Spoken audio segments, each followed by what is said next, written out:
Mas ainda não iniciou, mas está faltando aí um minutinho para a gente começar, né? Combinado. Estou à disposição. Mais gente entrando.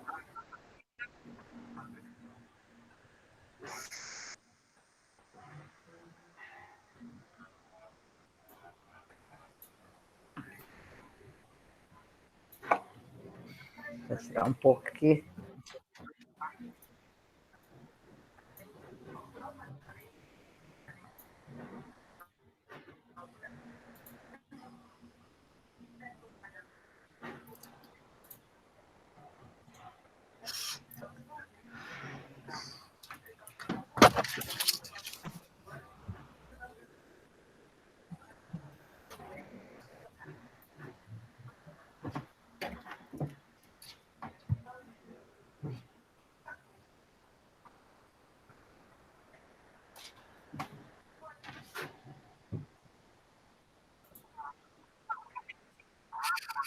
Meu computador resolveu travar aqui. Por isso, 5 minutos. Servem para isso também.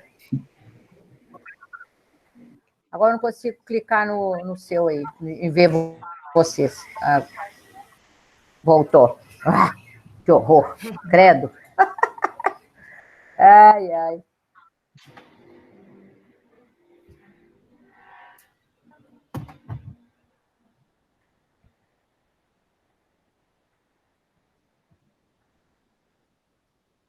Estamos aqui com 7 pessoas.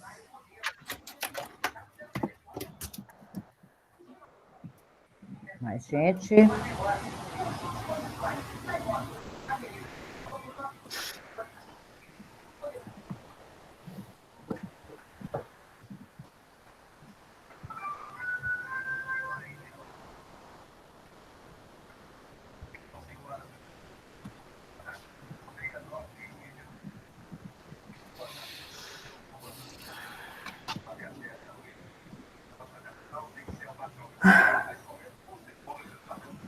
Você é de Belo Horizonte, Paulo? Sou de Belo Horizonte, sim. Ah, você também, Amanda? Sou sim, sou de Belo Horizonte. Ah. Sou aqui da região do Barreiro City, conhece? Barreiro City, conheço. Bastante. Quase, então, quase Contagem. Aqui mistura, que é quase BH, quase Contagem, quase Iberité, quase tudo. É, quase tudo, é verdade. É bom, região boa aí. Aqui tem tudo, né? Não precisa reclamar assim, não, mas se precisar ir no centro é muito só para trabalhar mesmo. Não, e agora nem vem mais, né? Agora é tudo por conferência, então... Nem sei o caminho mais do centro. É, verdade.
Bom, acho que nós já podemos ir começando, né?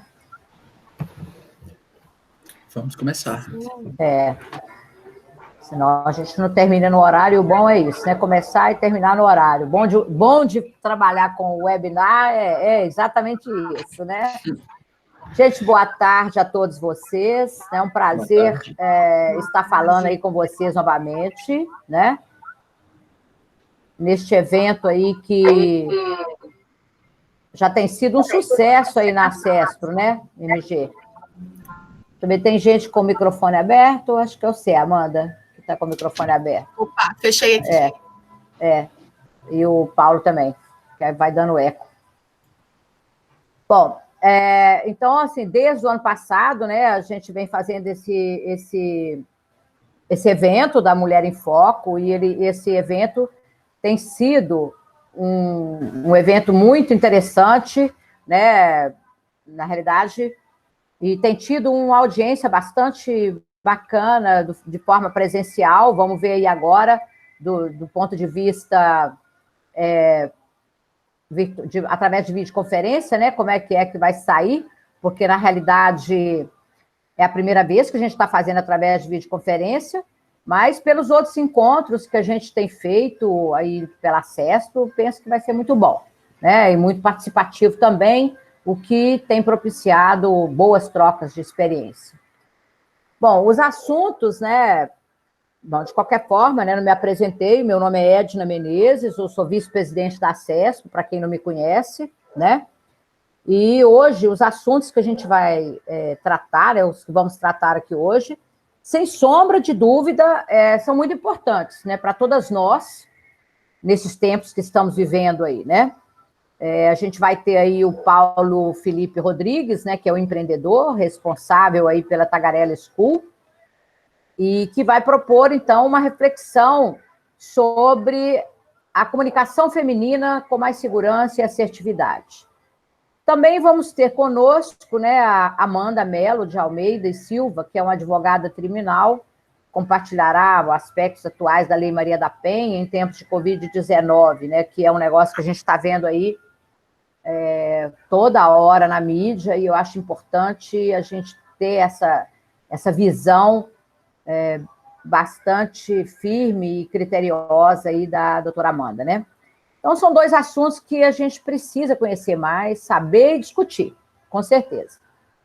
Então, nós vamos iniciar aí agora com o doutor aí Paulo Felipe Rodrigues, né, que ele é formado em administração de empresas, possui especialização em marketing pela Fundação Dom Cabral, pela Fundação Getúlio Vargas, né, coach SBC, trainee em PNL, né, atua há 14 anos como marketing e comunicação, já prestou serviço para grandes empresas, entre elas a Fiat, a TIM, a MRV, a FGV, a Locamig, BI International e Gestão do Futuro. Ele é criador do método Tímidos Também Falam, muito legal, tendo formado mais de 1.500 pessoas, né, nos cursos de oratória e redação empresarial. Creio que tem muito a agregar nesse momento em que a gente está vivendo de videoconferência, né? Tema que ele vai tratar hoje é como comunicar com mais segurança e assertividade. Como quebrar essa imagem frágil, mas, ao mesmo tempo, mantendo a essência feminina, que é o nosso negócio, não é não? Então, vamos lá. Paulo, fique à vontade. A conferência é sua. Obrigado, boa tarde, Edna. Boa tarde a todas que estão participando aqui conosco. É um prazer estar aqui com vocês para falar sobre comunicação e trazer para vocês uma nova visão sobre comunicação e como ela é importante. Como ela é importante para você poder estruturar ainda mais a sua imagem profissional, não só profissional, mas também social. Então, a comunicação, se ela for feita de uma maneira assertiva, de uma maneira com mais confiança, ela muda o que você vai enfrentar para frente aí. Então, mais uma vez, obrigado pela oportunidade e estou à disposição.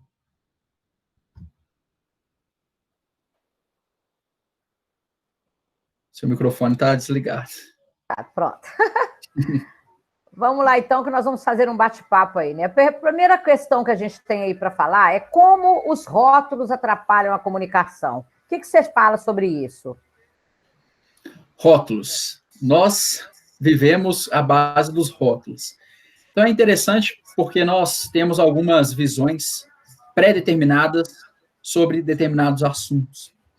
Por exemplo, se você vê uma pessoa que ela tem descendência asiática, na hora você já pensa que é uma pessoa extremamente inteligente. Tem aquela brincadeira que fala que mineiro é preguiçoso, que mineiro é na dele, que paulista é workaholic, que mulher é frágil, que mulher é fraca, que mulher é muito dengosa. Então, são todos preconceitos que nós escutamos desde pequeno. A gente vem escutando isso. E, de fato, isso atrapalha muito a comunicação. Por quê? Se eu olho por exemplo, para um baiano, e eu fico na cabeça com aquele estereótipo que todo mundo brinca que baiano é preguiçoso. Não, existem pessoas preguiçosas, mineiras, paulistas, gaúchas.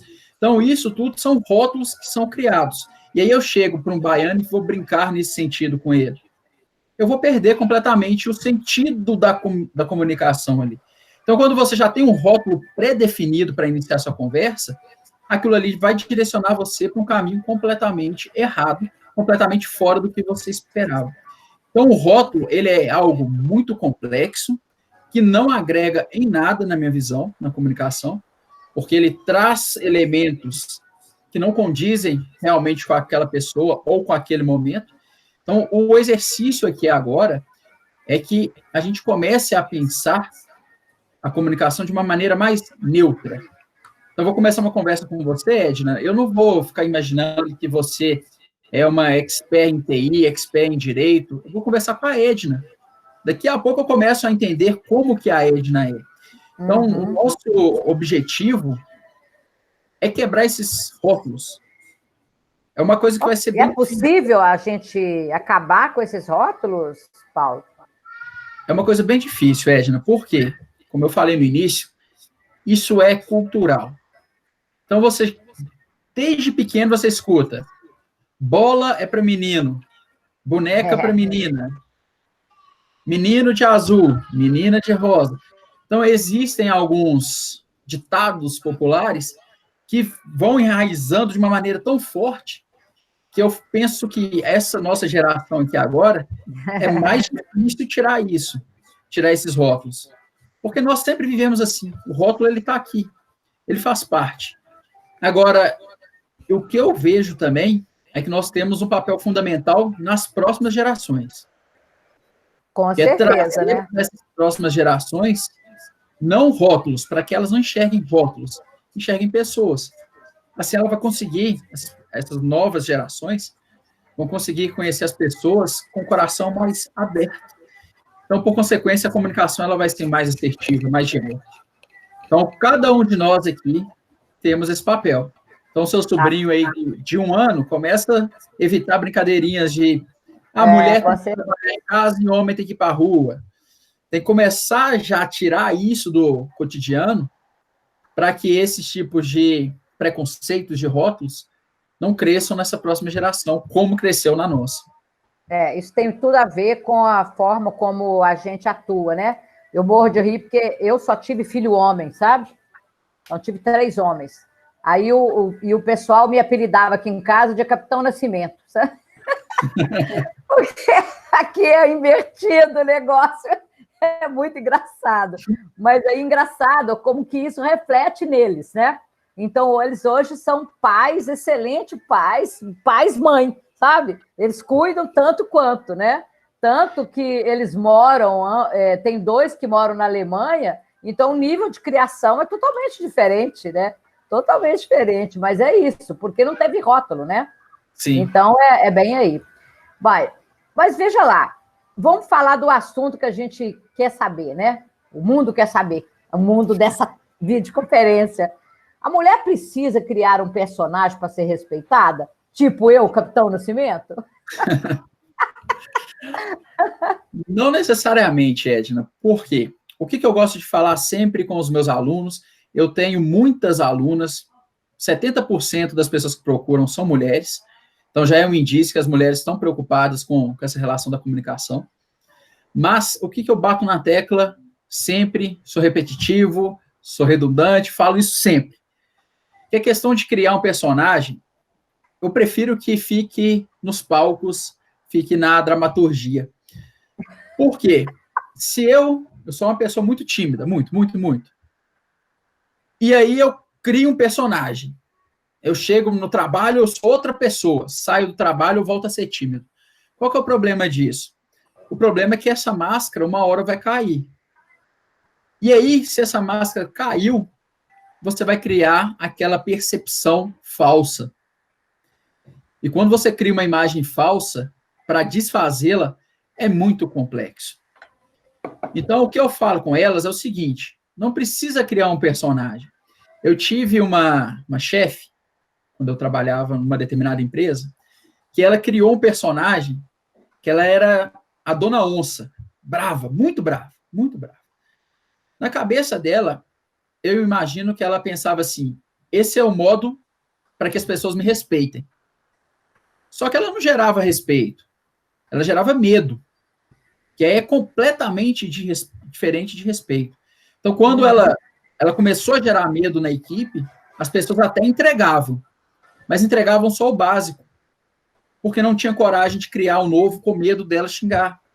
Então, quando você cria um personagem, você limita demais as pessoas e se limita. Então, o que eu gosto de deixar bem claro para as meninas, principalmente para as meninas que entram com esse tipo de pensamento, que é deixar o conhecimento, a experiência, a vivência dela, falar por ela.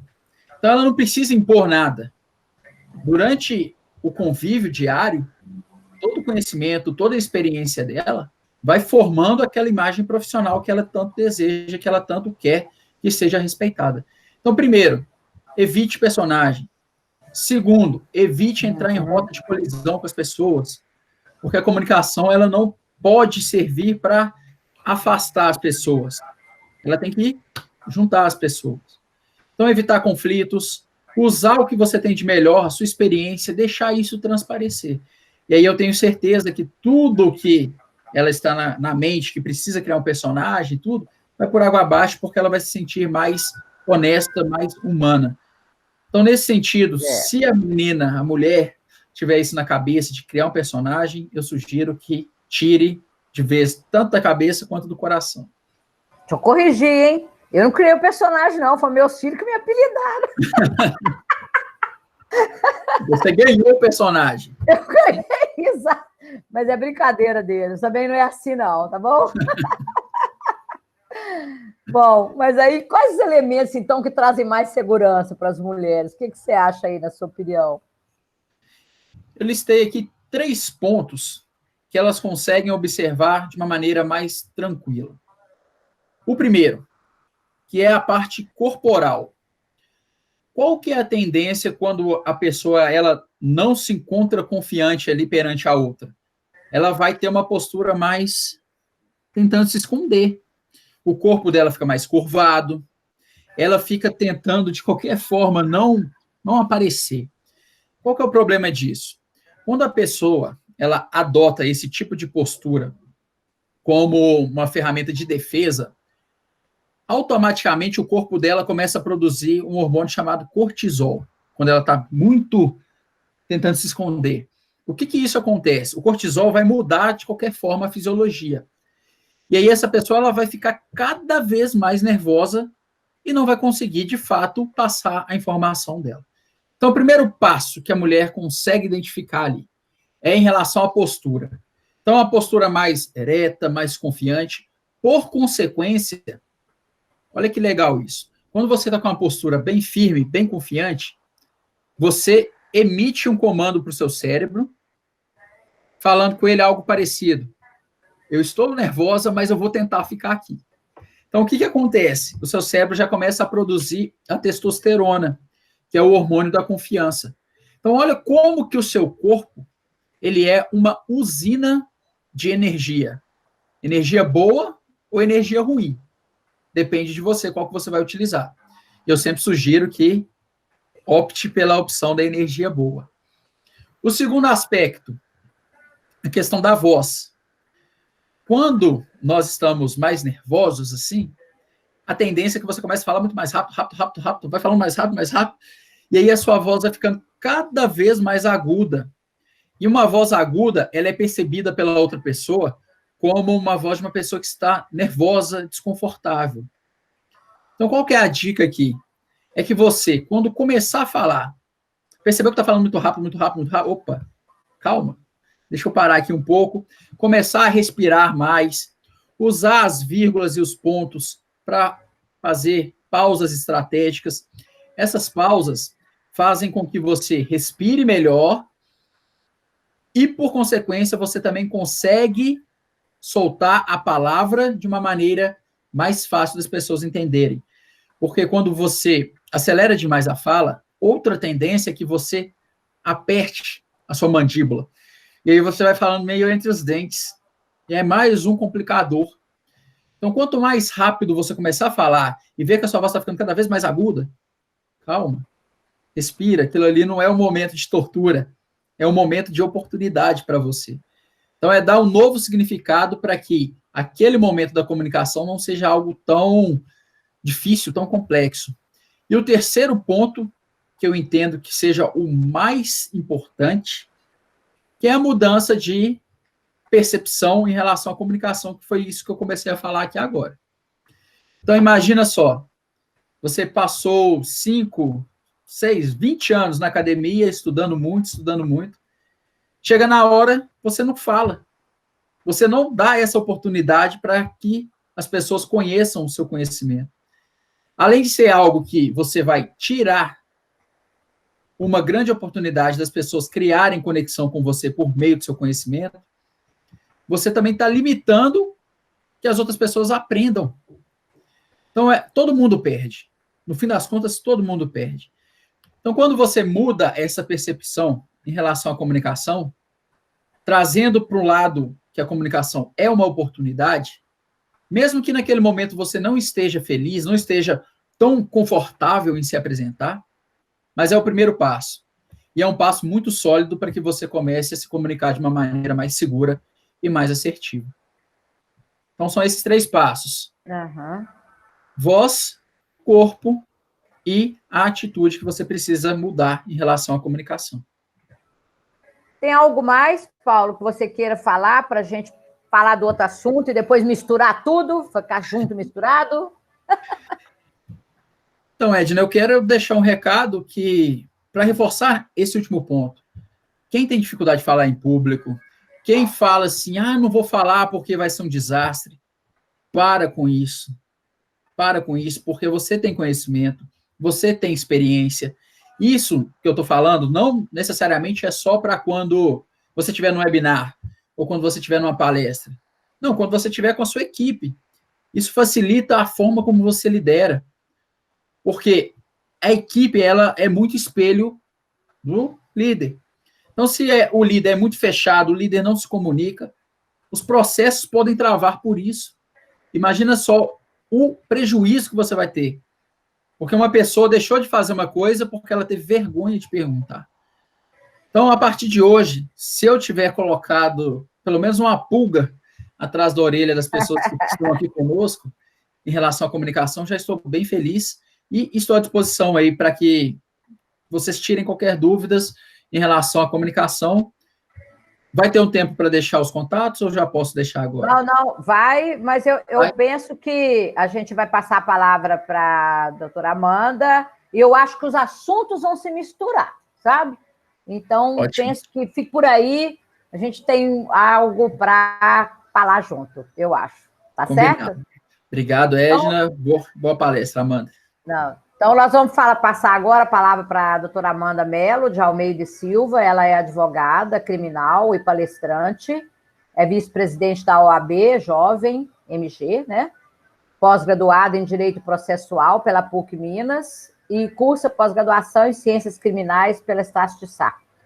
E a gente vai tratar de um tema que está muito ligado aí, né? Que é o aumento da violência doméstica e do feminicídio, que são aspectos atuais da Lei Maria da Penha em tempos de Covid-19. Então, é por aí. Pode dar a palavra, então, doutora Amanda. Boa tarde, Edna. Gostaria de agradecer o convite da CEP em seu nome, falar que é um prazer enorme estar aqui hoje com vocês. Cumprimentar também o Paulo, foi muito legal sua exposição, e como a doutora Edna trouxe, né, os assuntos eles se complementam. Também gostaria de agradecer a Gilmara, minha irmã Alda também que está aqui presente. Enfim, gente, é um prazer enorme estar aqui, principalmente falando de um assunto que eu amo tratar. Adoro falar sobre esse assunto em palestras do AB. E tem muito a ver, né, Edna? Esse assunto agora está muito em voga. A gente vem percebendo, infelizmente, um aumento crucial nos casos de violência doméstica. Enfim, é um prazer estar aqui. Muito obrigada pelo convite. Bom, vamos começar do começo, então, né, Amanda, para o pessoal entender isso aí. Como é que surgiu essa lei Maria da Penha no ordenamento jurídico? Sim, Edna, eu vou fazer um gancho com a exposição do Paulo, porque antes de falar como é que criou... Exato, porque antes da gente falar e expor como foi criada a Lei 11.340 de 2006 no nosso ordenamento jurídico, é importante salientar que nada mais é que a questão do patriarcado e a forma como essa construção do machismo, em detrimento das mulheres, ela vem ocorrendo durante, né, a sociedade, como o Paulo trouxe, existem vários estereótipos, várias máscaras, e essa imagem que a mulher, ela tem uma hipossuficiência, ou ela é menor que o homem, é algo que sempre foi, infelizmente, uma constante na nossa sociedade, né? Então, trazendo um pouco a questão da violência doméstica aqui no Brasil, como eu disse, a Lei 11.340, de 2006, ela é considerada pela ONU, pela Organização Nacional pela ONU, a lei mais, a terceira lei com mais propriedade e a lei mais inteligente no mundo. Então, veja bem, o nosso ordenamento jurídico tem a terceira lei mais que visa conter a violência doméstica no Brasil. Pois bem, então, a Lei 11.340, que é tratada como Lei Maria da Penha, ela iniciou através de uma forma muito interessante, Edna. Em 1983, a Maria da Penha, que era uma biofarmacêutica, ela sofreu 4 tentativas de feminicídio, que hoje nós temos a qualificadora do feminicídio, e pelo seu marido, antigamente, e ela já vinha trazendo traços de agressões desde 6 anos atrás, de 1983. Então, veja bem, em 2006 foi promulgada pelo presidente Luiz Inácio Lula da Silva a Lei Maria da Penha, sob comando da organização da ONU, porque a ONU notificou o Brasil pela negligência em relação aos casos de violência doméstica.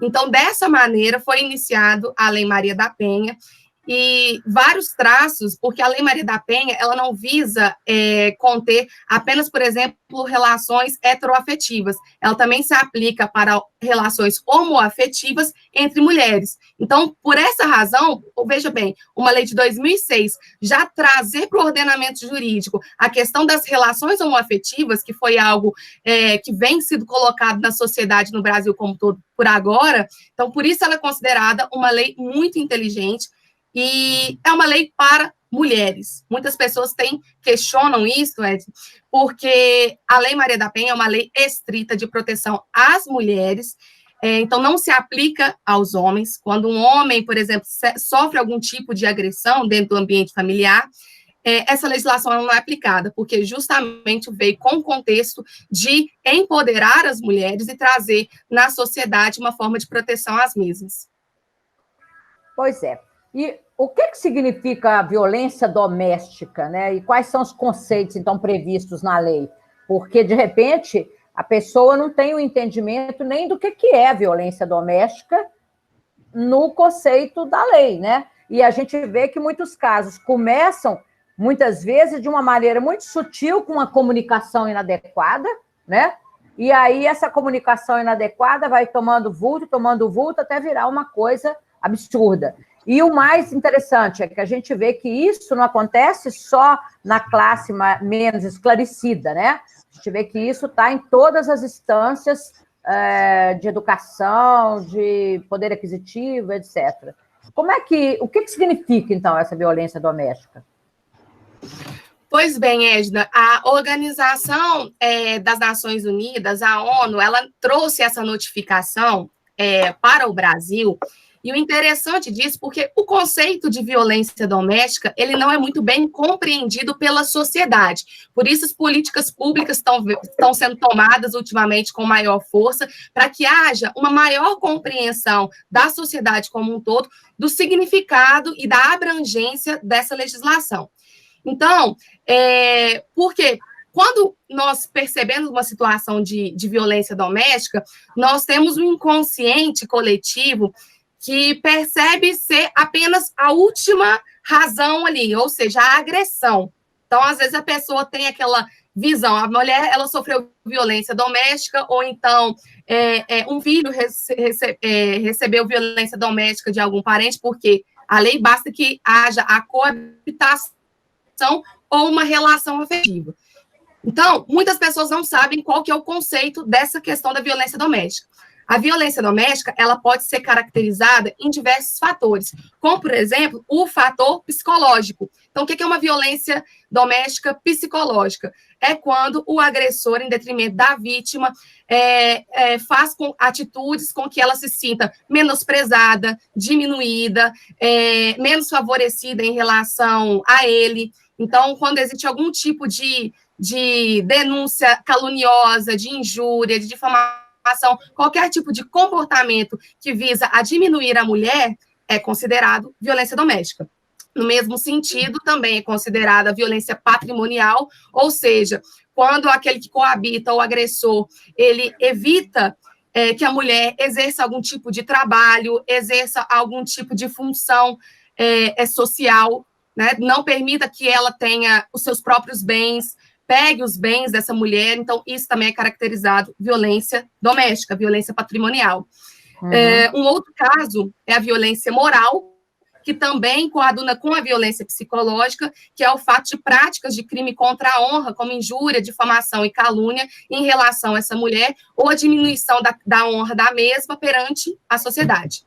Outro caso também é o fato da violência social, que é o fato dessa exposição como um todo, desse contexto para terceiros, ou seja, com relação à sociedade virtual, por exemplo, que é uma coisa que está muito em voga, quando ele diminui a mulher em redes sociais, ou ele banaliza a figura da mulher em rede social, trazendo uma visão mais sexualizada das mulheres, isso também é caracterizado violência doméstica. A violência sexual também, ou seja, quando o agressor obriga a vítima a ter qualquer tipo de relação sexual sem que ela esteja com vontade ou queira praticar esse ato, é considerado violência doméstica.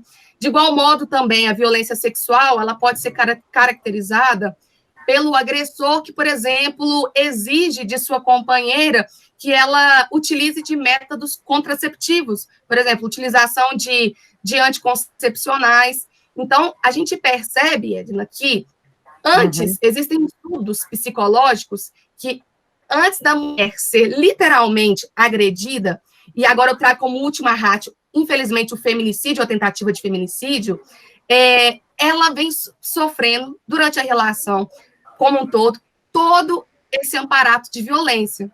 Então, assim, é algo que é muito, muito comum, e muitas pessoas, às vezes, muitas mulheres, não têm ciência de que está sofrendo, porque existe uma certa cognição psicológica da vítima com o agressor, né? Esse sentido de diminuição com relação ao mesmo. Então, ele vai ali ludibriando, vai tendo condutas, você não vai sair com essa saia, você não vai conversar com pessoas do seu trabalho, você não pode ter comunicação com outros homens, você não vai trabalhar. Então, isso tudo vai construindo uma subordinação psicológica que muitas vezes se dá inconsciente da mulher, que se sente vitimizada, diminuída, até o ponto que ela venha a ser literalmente agredida e, infelizmente, muitas das vezes acaba sendo morta, né, pelo feminicídio. Então, esse é o contexto geral da violência doméstica, que se a gente perceber na nossa sociedade, é algo muito comum e algo muitas vezes incompreendido. E o feminicídio, então, o que ele é? Ele é, na realidade, a gota d'água? Ele é a última não significa assim, Edna, eu fiz um contexto geral, porque a gente, no direito, né, a gente tem que observar a figura do agente e a figura da vítima. Estudos apontam que esse trajeto que eu falei desses atos, eles vão acontecendo antes que o feminicídio ocorra, mas nada impede, infelizmente, algum fato, às vezes o homem está numa situação ali de agressividade, que o feminicídio venha a acontecer. Então, assim, antes de falar o que é o feminicídio, é importante trazer e abordar aqui de maneira bem breve o que significa a qualificadora do feminicídio. Então, o artigo 121 do Código Penal, ele traz a abordagem do crime tipificando matar alguém. Essa é a letra da lei. A pena para matar alguém é de 6 a 20 anos. Por que eu estou explicando isso? A Lei 13.140 de 2020, ela trouxe, ela aumentou, ela alterou o artigo 121, parágrafo 2º do Código de Processo Penal, acrescentando no seu inciso 6º a qualificadora do feminicídio. Então, o que acontece? Então, quando um homem pratica com relação à mulher, e é importante que seja em relação à violência doméstica ou à diminuição do gênero feminino, esse crime de homicídio, que vai ser julgado pelo Conselho de Sentença, Tribunal do Júri, né, ele vai à júri popular, ele tem uma pena aumentada de 12 a 30 anos. Ou seja, nós tivemos uma medida significativa com relação à qualificação desse tipo penal. Então, em termos gerais, essa lei ela veio a dar uma pena mais severa para o agressor, tipificar, porque, assim, nós somos, o Brasil, o 5º país do mundo com maior índice de feminicídio. Então, assim, os índices, infelizmente, são alarmantes. Então, a gente percebe que o ordenamento jurídico, ele vem cada dia mais se modificando na aplicação dessas regras, dessas normas, para que haja uma penalização válida para a questão da violência doméstica. Por quê? Antigamente, olha como o nosso ordenamento jurídico ele vai mudando e nós tivemos inúmeras alterações que eu vou tratar à frente, agora na época da pandemia. Mas, antigamente, a Lei Maria da Penha, ela era pública, condicionada à representação. O que significa isso? A mulher, quando ela denunciava, ligava no Disque Denúncia, prestava queixa, ou seja, era necessário um movimento da vítima para com o agressor, para que ele fosse deveras penalizado. Então, o que significa isso? Se a mulher desistisse desse processo no meio do caminho, o agressor ele não era penalizado. A pena era de até 1 ano, era um crime de menor potencial ofensivo, ou seja, fazia uma transação penal, pagava uma cesta básica, e no meio do caminho, ela, por justamente sofrer violência doméstica, essa violência moral, de entender que ela não pode ter uma vida sem ser com o agressor, o Estado alterou e colocou essa lei para incondicionada representação. Então, depois que houve essa modificação, que a lei passou, ou seja, os crimes de violência doméstica, se a mulher ela representa contra o agressor, ela não tem mais possibilidade jurídica de desistir dessa ação. Então, também é um meio de coibição, e através dessas alterações veio a qualificadora, agora recentemente, do feminicídio. Entendi. Mas nesse momento agora de pandemia, houve aumento dos casos aí durante a pandemia no Brasil e no mundo, né? A gente tem visto isso na televisão, né? Sim, isso sim, tem, por exemplo, eu, na minha opinião, eu acho que tem muito a ver, não apenas só com essa questão, mas agravado pela bebida, né? Sim, sim. Qualquer tipo de uso de substâncias entorpecentes, de drogas, elas com certeza possibilitam, até pela alteração neural, que o agressor ele tem esse tipo de conduta. Mas não só por isso, trazendo para o contexto atual do Covid-19, do coronavírus, o que a gente percebe? Com o isolamento social, essas mulheres que deveriam ter em seus lares, né, todo o amparo e todo o carinho, né, daqueles que as coabitam, com a quarentena, nós ficamos mais próximos de quem a gente convive, uma situação de medo, de desespero coletivo. Então, houve um aumento drástico, infelizmente, em todo mundo, e os dados, eles são realmente alarmantes. Então, por exemplo, na França, houve aumento de 50% do número de violência doméstica. O governo francês é muito alarmante. O governo francês, inclusive, por toda a Europa, na Espanha houve 20%, mas especialmente na França, eles tomaram medidas de notificação, por exemplo, de farmácias, restaurantes, hotéis, para que aquelas mulheres tivessem um lugar de permanecer isolada ou de fazer as suas denúncias, porque como serviço essencial eram os únicos abertos, devido ao alto índice de violência doméstica nesse período, em especial na França, teve essas medidas pelo governo francês. Então, no Brasil, por exemplo, no Rio de Janeiro, houve também um aumento de 50%, no Paraná houve um aumento de 20% dos casos de violência doméstica, e a gente pensa que esses números não podem ser tão significativos quando a gente fala em porcentagem, mas, para se ter uma ideia, a cada 2 minutos uma mulher no Brasil sofre violência doméstica. São mais de... Eu tenho aqui os dados, que eu fiz um parâmetro aqui. Quando a gente trata dessa questão realmente em dados, a gente vê que 35 mulheres são vítimas de violência doméstica no intuito de feminicídio no Brasil. Ou seja, 35 mulheres por dia morrem no Brasil de feminicídio.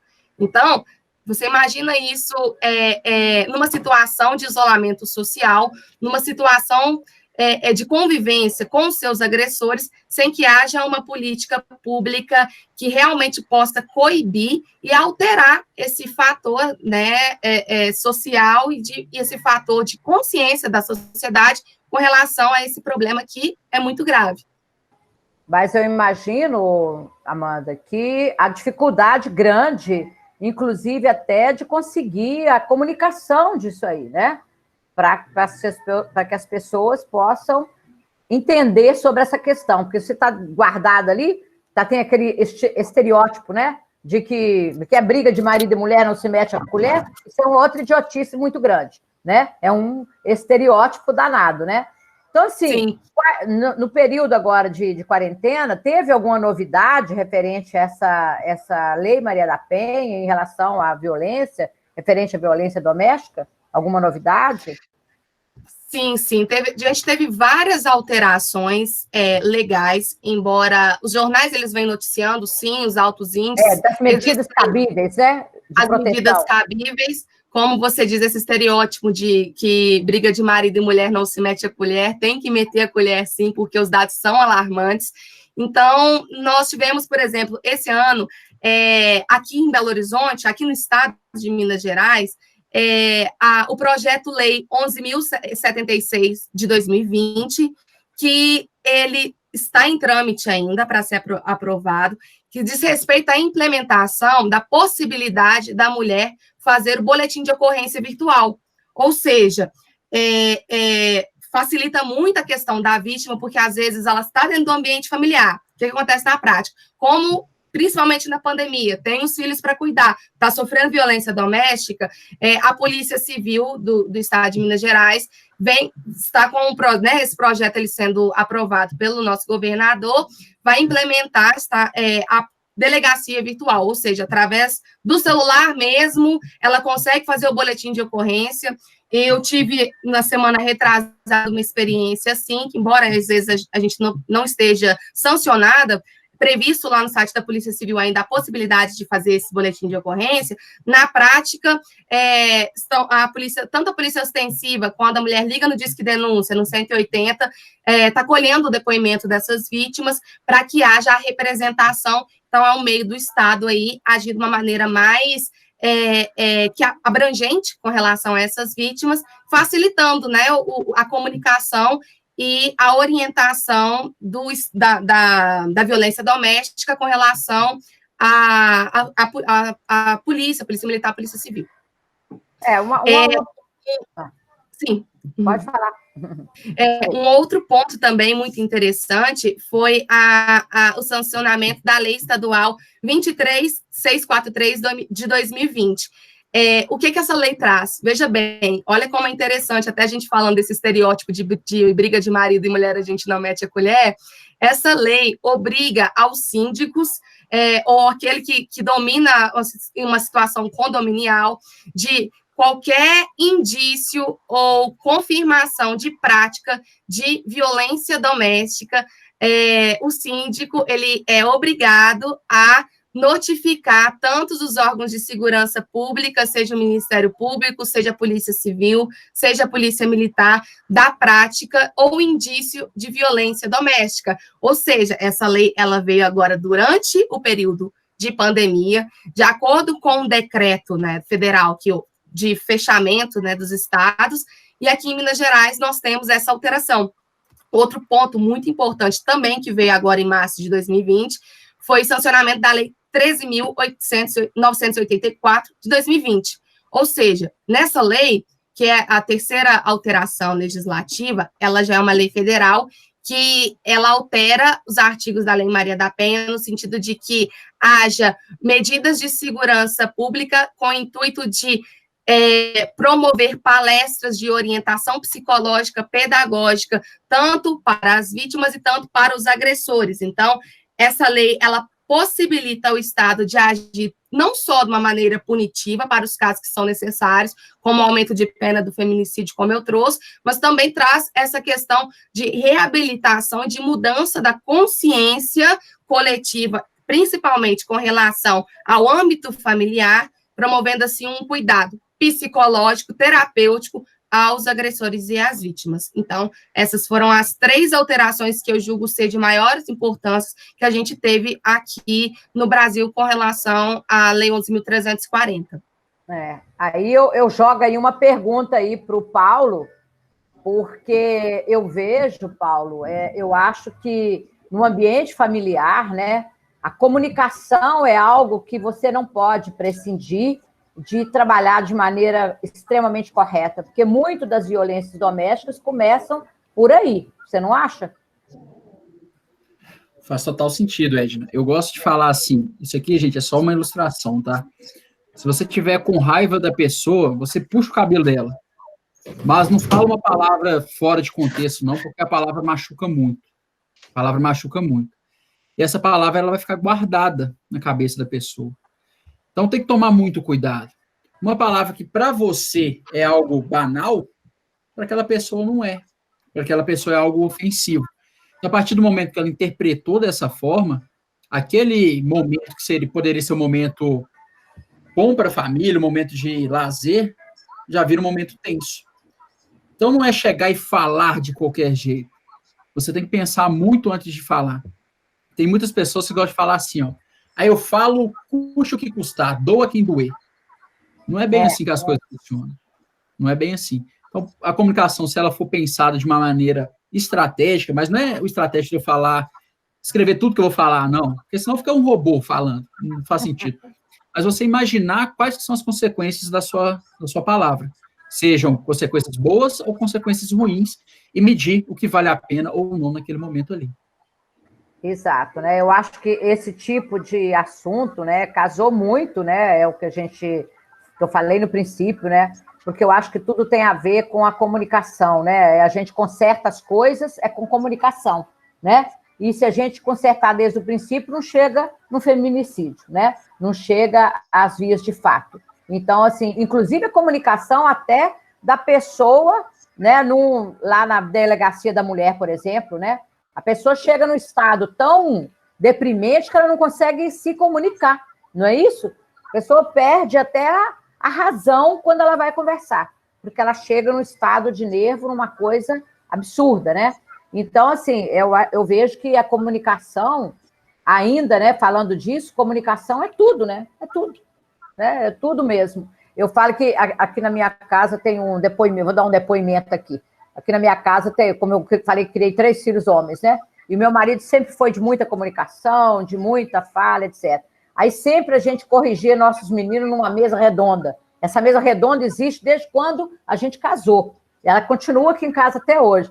Aí eu morro de rir que até as noras hoje falam assim, nossa, eu tenho medo dessa mesa redonda, porque é a mesa de sentar para conversar, né? Eu acho que a gente leva a vida da gente corretamente na conversa, né? É no diálogo, é na comunicação, né? Tem tudo muito a ver com isso aí.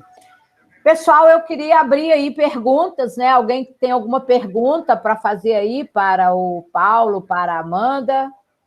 Vocês podem abrir o microfone aí, mandar ver. Liberdade para vocês aí.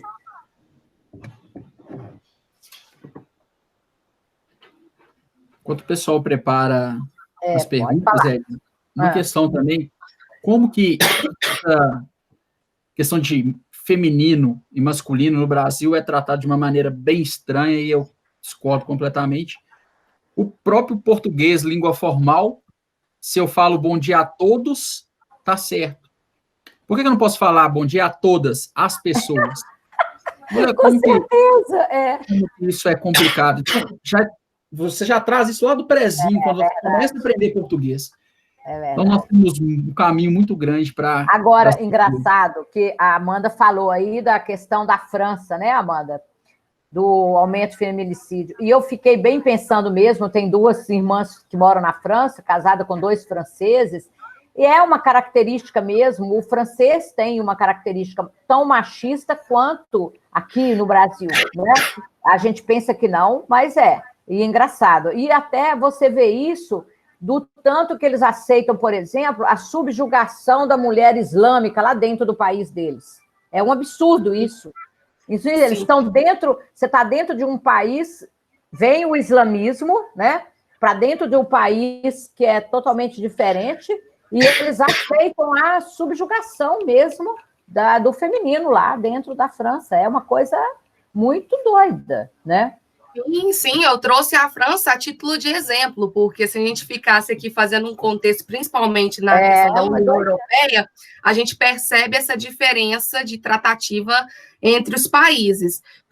Dando como exemplo também a China, somente agora no dia 27 do mês passado, houve uma criação de uma legislação para tentar coibir a violência doméstica. Então, veja bem, é muito recente, em algo que acontece por conta da questão cultural e também pelas medidas de proteção para o coronavírus, que foi o epicentro, né? Então, houve um distanciamento aí de políticas de segurança que, de certa forma, com a coabitação, porque é uma questão natural, é fisiológica. Às vezes a convivência, infelizmente, gera esses tipos de atrito, infelizmente. A gente viu realmente aí números alarmantes, muito grandes mesmo, por isso que a gente tem que realmente denunciar, ligar no 180. Existe o Brasil, assim, embora não haja, a gente ainda não chegou no lugar que a gente deveria estar, a nível de aumento de consciência coletiva e judicial, a gente está caminhando, né? A gente está caminhando a passos largos, mas estamos caminhando, sim. Então, é importante, existem vários meios de comunicação, várias formas de denúncia, e é importante a sociedade, e principalmente nós, operadores do direito, estarmos conscientes de darmos proteção a essas vítimas. É muito importante isso. Amanda, uma curiosidade aqui. Em relação a filhos, né? Como é que fica essa questão aí da violência doméstica quando você tem filhos? Você fala em relação à vítima ou agressor? Em relação à vítima, né? Pois bem, em épocas de pandemia, as mães que estão com as vítimas, em tese, elas estão permanecendo com a guarda desses filhos. Se existe uma situação de violência doméstica, aquele agressor, ele é recomendado pela medida protetiva, né? Na realidade, é obrigado, que é uma medida cautelar, a se distanciar da casa. Então, nós, Edna, ultimamente, a gente vem percebendo, assim, a gente está em processo de adaptação. Por exemplo, vou dar um exemplo. A Lei Maria da Penha, ela coloca o prazo, a 11.340, de 48 horas para que a autoridade judicial possa dar a decisão em relação à medida protetiva. Por que eu estou trazendo esse parâmetro? Aqui em Belo Horizonte, trazendo um contexto prático, em tempos de não pandemia, essa medida protetiva, ela é dada mais ou menos uns 10 dias. Ou seja, é importante a gente entender que, embora haja o distanciamento, a não ser que esteja uma ordem expressa judicial do afastamento do pai com relação às crianças, porque às vezes o contexto de violência é tão grande que, além de atingir a mãe, atinge os filhos. Se existir essa determinação judicial, para que não haja afastamento só da mulher, da vítima, mas também com relação aos filhos, esse pai, esse agressor, se for o caso nesse contexto aqui, ele é afastado do convívio familiar, até que haja uma reabilitação, como a gente viu com o sancionamento dessa lei que eu trouxe aqui, uma reabilitação do agressor, para que haja a possibilidade deles se ressocializar, entre aspas, ali no âmbito familiar. Agora, também não podemos deixar de observar que a questão do pai e a mãe em relação às crianças, né, é um direito, na realidade, das crianças de ter o convívio tanto com o pai e com a mãe. Então, se existe um problema ali entre vítima e agressor, nesse cenário aqui de família que a gente traz, ele não pode atingir os filhos, porque é direito do pai, é o direito da mãe ter contato com o filho. Mas nesse tempo de pandemia, por exemplo, você está o distanciamento, para onde que a mulher vai? Pois bem, é uma questão que está sendo muito discutida. Como eu trouxe, por exemplo, na França, e eu acho que é uma política de segurança pública e de proteção à mulher que deve ser implementada, porque a gente tem um problema jurídico, um problema social, porque para onde que essa mulher vai?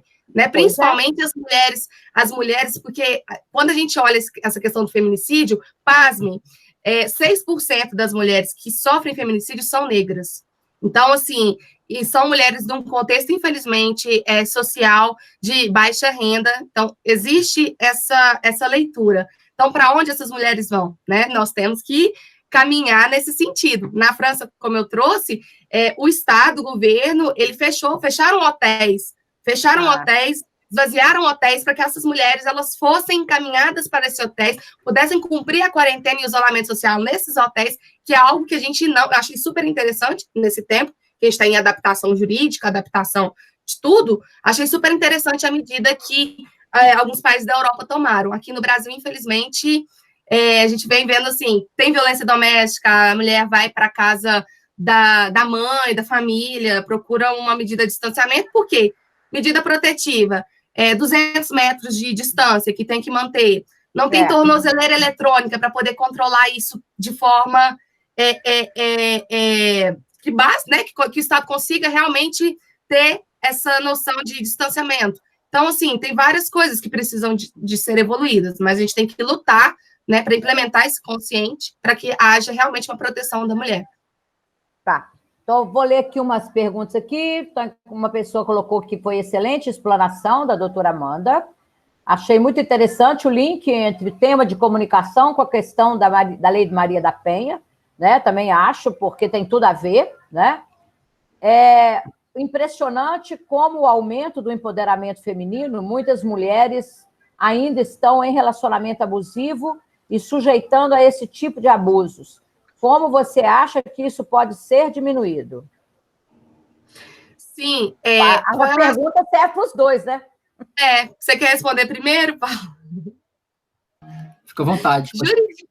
Juridicamente, como o direito é uma ciência humana, e trazendo aqui a questão legislativa, a diminuição, porque a gente tem que levar em consideração não só a aplicação da 11.340 e as demais legislações pertinentes, mas políticas realmente de conscientização da violência doméstica, para que as mulheres saibam que a violência doméstica, como eu disse, ela não é só agressão, ela não é só o feminicídio, não só as mulheres, mas a mudança do consciente masculino também em relação a esta igualdade, porque se a Constituição Federal, né, ela fala do princípio da igualdade entre homens e mulheres, por que isso não é exercido na prática? Porque, infelizmente, nós temos um inconsciente coletivo ainda dessa subordinação. Então, em termos de aplicação das leis, como eu disse, estamos caminhando a passos largos. Agora, o que eu vejo na prática é uma referendação ao crime em si, pela mídia. Então, assim, é alarmante. Temos 36 mortes por dia, 2 mulheres sofrem violência doméstica. Mas o que é violência doméstica? Entende? O que caracteriza a violência doméstica? Será que essa mulher ela tem consciência que ela está numa relação abusiva? Porque, infelizmente, essa questão psicológica implementada de subordinação, que a mulher ela é tão agredida, ela é tão violentada, ela entra num ciclo vicioso emocional que ela não sabe que o marido não tem direito, entre aspas, de pegar e falar, você não vai com essa saia, porque isso tudo diminui uma coisa que se chama autoestima. E uma mulher com autoestima baixa, ela se coloca em subordinação psicológica e emocional com relação aos homens. Então, precisa, concluindo, de que haja uma conscientização, acho que o Estado deveria fomentar mais a questão de direcionar os veículos de comunicação para orientação dessas mulheres, né, do que significa violência doméstica. Pois é, mas aí agora eu vou voltar então essa pergunta para o Paulo aí. E essa questão da autoestima, ela não é construída através de uma melhoria nas comunicações interpessoais? Sim.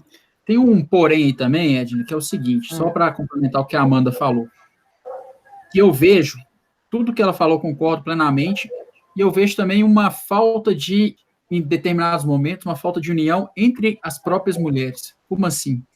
Eu já vi mulher, ela é líder, embaixo tem uma liderada, e essa liderada desrespeitar pelo simples fato de ser mulher. Então, olha como que esse machismo entra na mulher também. Então, precisa ter esse alinhamento de que mulher e homem, tanto fez, tanto faz, se tem competência ou não, merece estar ali. Exato. Agora, sobre melhorar a comunicação, tem um fato muito importante, que é o seguinte: com quem que você mais conversa durante o dia? Com você. Você primeiro precisa melhorar os seus diálogos internos. Então, a partir do momento que a mulher começa a falar, eu posso, eu tenho conhecimento, eu consigo, não no sentido de ficar soberba, não, mas no sentido de trazer para ela uma reflexão de que ela não é subordinada ao homem, ela não é subordinada a ninguém. Desde Começar o dia assim, né? Oi? Começar o dia assim. Começar o dia assim. Não adianta você... Isso fica muito com preconceitos, com rótulos em relação à autoajuda, esse tipo de tratamento com a sua mente. Não adianta. O show todo acontece aqui, ó, na sua cabeça. Se a mulher tiver a cabeça fraca, no sentido de não ter nenhuma força para sair daquilo ali, ela mesma não acreditar, não vai adiantar nada. Ela vai continuar sendo amassada pela sociedade. Então, o primeiro aspecto de comunicação que ela precisa pensar nesse sentido é a comunicação interna e melhorar esse processo aí. Show de bola. Gente, eu vou ter que interromper. Infelizmente, o papo está ótimo, né?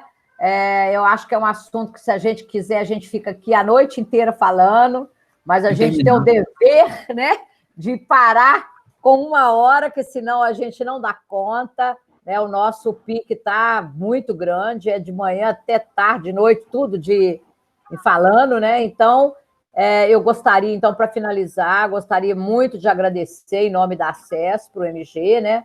Agradecer ao Paulo, agradecer a Amanda pela colaboração, pelos conhecimentos, né, que foram compartilhados, nossos associados, todas as mulheres que participaram da nossa live aí, e eu acho que realmente foi muito gratificante, foi engrandecedor, né? A gente teve uma discussão muito saudável. Eu posso dizer que aprendi bastante pelas palavras das pessoas aqui também. Todos gostaram bastante, e eu acho que a gente cumpriu um papel, e eu acho que não se encerra aqui, né? É um assunto que vale a pena a gente discutir. Eu creio que a gente talvez pudesse fazer esse mesmo assunto pós-pandemia, né? Vou sugerir isso à Gilmara, tá certo? Eu acho que hoje nós estamos falando do meio da pandemia, e quem sabe pós-pandemia a gente vai ter outro normal, né? Outro mundo normal, não é isso? Que a gente está ouvindo falar toda hora. Então, passo a palavra para vocês, se quiserem falar um tchau para todo mundo, para a gente poder encerrar. Pode ir, Amanda. As meninas. As mulheres primeiro. Eu gostaria de agradecer de sobremaneira que a possibilidade da ACES, por parabenizar por esse trabalho realizado. Eu fiquei lisonjeada com o convite, e também, de igual modo, parabenizar você, Paulo, pela brilhante explanação. E é muito bom, e é muito interessante ver homens empoderados também, né? Que tratam as mulheres de maneira com igualdade, que quem dera se a gente tivesse essa realidade também de autoconhecimento, né? Vi que PNL eu já estudei bastante, programação neurolinguística, eu acho que o caminho é esse mesmo, né? A gente cura dentro para curar fora, né? Então, acho que a gente está nesse momento de desconstrução de um todo. Então, muito grata pela possibilidade, pela oportunidade, pela possibilidade de vir aqui trazer esse assunto, e é isso. Muito obrigada. Edna, eu quero finalizar aqui agradecendo também você pelo evento, a Gilmara pela organização, parabenizar a Amanda, porque o direito é uma língua muito difícil, ela fala de uma maneira bem clara, então, parabéns aí pela conduta. Agradecer também a Ellen Cardoso, que ela está assistindo aqui, ela é a gerente da Faculdade Unileia, que é uma grande parceira da minha empresa, da Tagarela, e deixar mais uma vez a mensagem de que quando vocês colocarem, vocês mulheres, colocarem na cabeça que não tem dessas de ser o sexo frágil, mas de fato, não só da boca para fora, colocarem isso em partes de comportamento, de ir em busca realmente dos sonhos e passar por cima do que for, vocês têm muito conhecimento, vocês têm muita força. Vocês criam filhos, vocês educam filhos, é a coisa mais difícil que é isso. Então, o poder está na mão. Trabalha em várias partições, né, Paulo? Trabalho Meu marido só falta me matar, faz um monte de coisa ao mesmo tempo. 57 milhões de funções. Então, vocês têm um poder gigantesco nas mãos.